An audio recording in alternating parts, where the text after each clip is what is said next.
We can say hello or something. Hello, Yvonne. Good to meet you and good to be at your house. I'm excited to start this interview. This is Dan Hyseni. Yvonne, we're going to start with question 1 about your Albanian background. Where do your parents come from? How did you learn to speak Albanian? And why did you distance yourself from Albania? The floor is all yours. Hello. I'm really happy to be here to be able to share with you. My background is that I'm 100% Albanian, even though I grew up in New York City. And my parents were from Korça, Albania, and came to New York City right after they got married in 1929. They were from Korça, they settled there and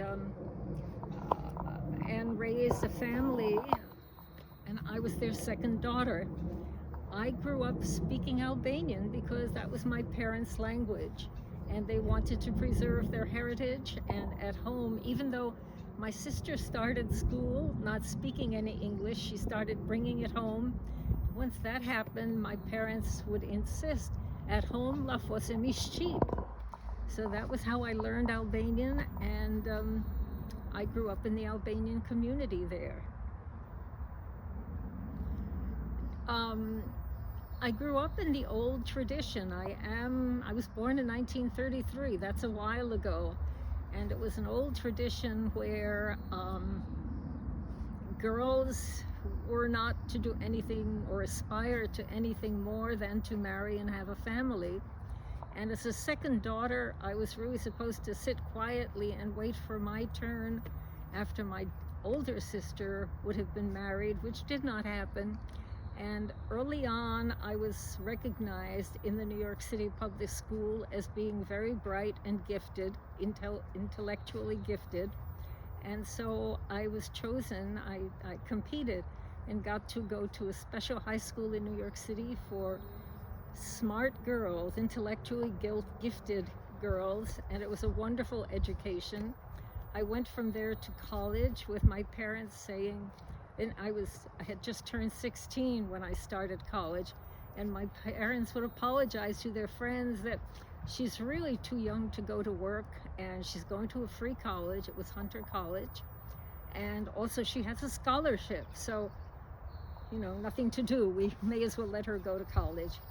And from college I went on to Columbia University to get a PhD in botany. Did it with teaching assistantships and fellowships. So I distanced myself actually because I really did not see, even at an early age, I didn't see that I had a life in that restrictive Albanian Orthodox community. And your parents what part of Albania are they from? They're from Korça. Korça. Awesome. Thank you, Yvonne. We'll go to the next question. Sure. Yvonne, question number 2 is about your visit to Korça in 2019, your experience, how you felt, what did you think, and then what do you feel about your parents' experience and what they had with that town. So yeah, please let us know about your experience when you visited Albania and Korça. Okay, I got to visit, or took the opportunity to visit Korça in 2019, rather late, many years after they had left, and Korça and Albania had been through an awful lot in that time. And I had the good fortune to be able to plan to be in Korça on May 19th in 2019, which is just about 4 years ago from today. And I planned it for their anniversary. They got married on May 19th, which would have been the end of the Easter celebrations. They could not marry during the Lent. So it's a very interesting time of year, and I thought it would be good to be there at that time. And I wanted to feel as much as I could what my parents felt when they first got married in 1928 or 29. Anyway, one of those years. And so I was there, and happy to be there at that time. And of course, in some ways, it was the Korça that my parents had left. I did go to my mother's original home, which is kind of decrepit at this time, but it was there. And I was taken to the house that my parents set up for them to live in, that my mother wanted to be in for some years. But my father made the decision when she had become pregnant that they would leave immediately and come back to New York City. I think there was some issue about them getting through Ellis Island if she was showing pregnancy. So I think that was part of his decision there. But he grabbed her, and fortunately he did not leave her behind, as many of his friends did, left their wives and their children behind. I would have otherwise been born in Korça. Well, I wouldn't have been born because my father could not go back. My sister would have been born. But he did bring her to New York pretty quickly. They came here in New York in October of 1929, and they were not able to return. My mother, during the years I was growing up, and there was much anguish over what was going on in Albania from 1933 when I was born, which I'm witness to. But she always cried about that he took her away from her family, from her home, and she was not ready to leave. And she had this home that he and she had set up that she wanted to be in. She wasn't ever able to really enjoy that home, her wedding home. So that was my parents' experience. I will say that when I went there, I had a depressed feeling. Korça did not look beautiful like the Korça that my mother remembered and described. It looked very neglected, and there were clearly, and I did meet some people who were quite comfortable and well off, and they hosted me at lunches, at cocktails, took me on trips, and they were obviously very comfortably okay. There were other people whose wealth had been redistributed, and they were not doing quite as well, but one person in particular was extremely kind to me, and clearly, he was living a different life.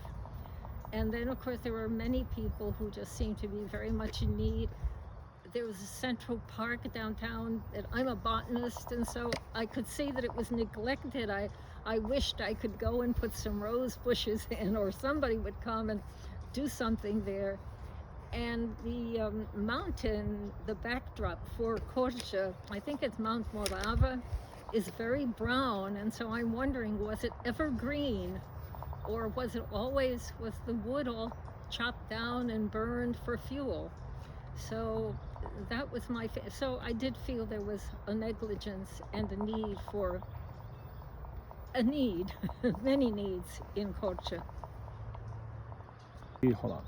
All right, Yvonne. The next question is on why you decided to work with Global Albanians Foundation. How did you find them, and why did you select them? Back in last fall, October, November, I was doing research online to determine the origins and the value, actually, of a couple of antique blankets, levenze, that I received from my mother's. She had brought them from Albania as part of her paya in her chest. And so I had these beautiful 2 blankets that she had cared for, and as children, she would pull them out, I think every spring, and air them and admire them. And so I remembered them, and I've taken good care of them. These blankets are now about 100 years old. They are made of wool. They were woven, I believe, near Korça for the purpose that this was apparently something. It's almost like American Indians here. How many blankets can you bring to your wedding, to your new husband? And so I have two of these magnificent blankets, and they must be 100 years old. And at this point in my life, I am looking to liquidate. I'm trying to lessen my material belongings and do other things with the money. So I was researching these blankets, and I came across one day a website called Global Albanians, and I thought, well, what is this? And I did go to the website, and I thought, aha. I have raised 3 sons, and my 2 younger sons have passed some years ago. I have just one older son who really needs none of my inheritance. I do see that at this point in my life, for whatever reasons, even if I live another 10 years, I don't expect that I will spend all of my money. So I'm looking for beneficiaries to my estate. And I mentioned this to some friends actually, that I want to be able to do something in Albania, or for my parents' hometown, Korça. And I have already said this to my friends some years ago. But there's this issue of how do you do it? And when I saw Global Albanians, it was like, okay. And so I don't know that Mark realized it, but once I emailed him and I sent him a little bit of money through the website. I said, I am so happy to find you. And this was true, because I need this avenue, and this is the purpose of Global Albanians Foundation, to enable people like me and I'm not so concerned about the tax advantage. There is a tax advantage, but more than the tax advantage, I am concerned about being able to give the money wisely and prudently, and to people who will be good conservators, and hopefully channel it into particular areas, particular groups of people, no individuals, but groups of people who particularly may benefit. So I've been happy to find that connection, and that's why I am hoping to be able to accomplish some good in Korça in particular. And my feeling is that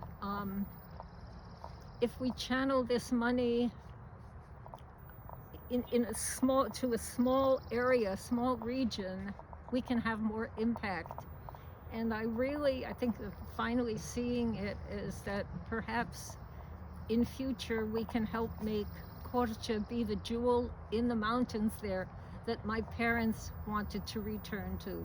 My parents did visit there during the communist era, but they were not able to realize their dream of returning to their homes. So that's why I'm doing this. You're the best. Okay, I'm just going to read it from here, frankly. You can read it. Yep. We just want to know, what type of impact do you want your donations to have? Who should it help? And how? Right. Okay. I really want this program that we are calling Korçarёt, Ndihmojmё Korçarёt, to benefit and support Albanian not-for-profit organizations in Korça. And presently, I understand there really aren't sufficient ones available. So I am hoping we can encourage people in Korça to form these appropriate NGOs so we can funnel the money through them to help and support education. Education has been a very strong theme in my life, and I would like to be able to help children, preschool through college, enrich the arts, the sciences, and humanities. Secondly, I would be concerned about health and caring for people 55 years and older, both men and women. And I think mental health care should be but I would like us to offer possibilities of mental health support. And then lastly, I think it would be wonderful if we could help provide cleaner air in Korça. They apparently still burn a lot of wood, which is very bad for the environment. And in my guidebook, it warns against the bad air quality in Korça. And I have always been asthmatic. I cannot really breathe properly when the air is not clean. So that's kind of, and then also I would care about urban beautification, putting beautiful plantings in the park in downtown Korça and around Korça. And I don't know if it's possible to restore greenery on the mountain backdrop, but that would be a wonderful long-term project. Probably not really being done until after my lifetime, but you know, I may be here another 10 plus years. We sure hope so. Thanks, Yvonne. Appreciate it.